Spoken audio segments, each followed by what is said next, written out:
Hello friends, हम आज बात करेंगे कि बहुत बार जैसे सफ़ेद पानी जाता है तो हमें क्या जांच कराना चाहिए। तो मैं डॉक्टर नुसरी पाठक आज आपको बताऊंगी कि बार बार अगर वाइट डिस्चार्ज हो रहा है, वेजाइनल इचिंग हो रहा है, अगर आप बहुत सारा हार्मोन्स थेरेपी और फंगल इन्फेक्शन की मेडिसिन ले लिए तो भी ठीक नहीं हो रहा है, तो आगे हमें क्या ट्रीटमेंट लेना है। तो पूरी जानकारी के लिए आप वीडियो में बने रहिएगा। आपको मैं बहुत कम समय में बहुत अधिक जानकारी देने की कोशिश करूँगी, और अगर वीडियो आपको पसंद आता है तो please like share and subscribe जरूर करें। अगर बार बार वाइट डिस्चार्ज हो रहा है, जैसे कि हम पहले होता है कि डॉक्टर के पास जाते हैं तो हमें एंटीबायोटिक्स है, फंगल इन्फेक्शन है और जो कीट आता है वो दे दी है, इंटरनल डालने की भी मेडिसिन दे दी है। मेडिसिन खाते तक तो आपको तकलीफ ठीक हुआ है, उसके बाद भी बार बार फिर ठीक हो जाता है, फिर से हो रहा है। और अगर वेजाइनल इचिंग हो रही है तो वेजाइनल इचिंग के लिए जनरली जो ऑइंटमेंट एक्सटर्नल लगाते हैं, बट अगर वेजाइनल इचिंग हो रही है तो सबसे पहले आप ध्यान दीजिए कि कहीं पर से भी कोई भी डिस्चार्ज तो नहीं जा रही है। ये डिस्चार्ज 3 प्रकार के होते हैं। एक तो पहला रहेगा कि थोड़ा गाढ़ा रहेगा, दही जैसा रहेगा। ये दूसरा रहेगा कि एक मतलब पानी जैसा ट्रांसपेरेंट रहेगा, चिपचिपा रहेगा। और थर्ड वन रहेगा कि जैसा हम चावल धोते हैं तो जो वाइट टाइप का रहता है ये।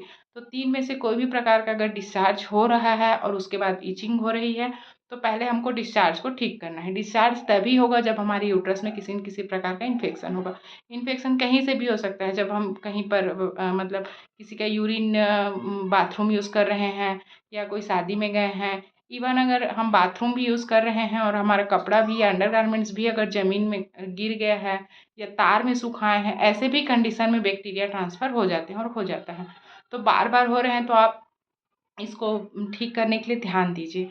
उसके बाद होता है कि क्यों हो रहा है, और क्या ये भी हो सकता है कि हम जो एंटीबायोटिक खा रहे हैं उससे बैक्टीरिया मर नहीं रहे हैं, मतलब पूरी तरीके से ख़त्म नहीं हो रहा है, इसीलिए हमें वो तकलीफ़ बार-बार हो रहा है। तो कौन सा एंटीबायोटिक हमको सूट करेगा, कौन सा किससे हमारा बैक्टीरिया मरेगा, इसके लिए हमें कराना है एक पेप स्मीयर टेस्ट। पेप स्मीयर टेस्ट बहुत ही सेफ टेस्ट होता है।